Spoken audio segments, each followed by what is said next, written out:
Hello friend, দেখো আমাদের এই ঘরের পেছনে একটা পুকুরেতে কি বড় বড় শোল মাছগুলোকে কিছুতেই ধরতে পারছি না। মোটামুটি তোমাদের যদি কোনো প্ল্যান থাকে একটু বলো শোল মাছগুলোকে কীভাবে ধরবো। আর এই মাছটাকে ধরার জন্য 2-3 বার টোপ দিয়েছি, মাছগুলোকে ধরতেই পারছি না। মাছগুলোর সাইজ প্রায় 1.5-2 কিলো হয়ে যাবে।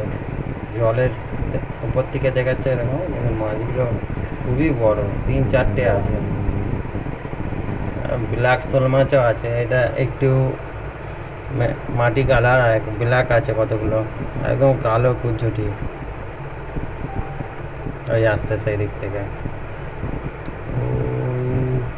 ওই দেখো পুরো ব্ল্যাক।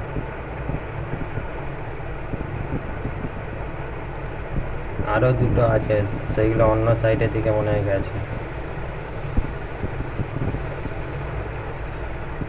বাকি কমেন্ট করে বলো শোল মাছগুলোকে কীভাবে ধরি।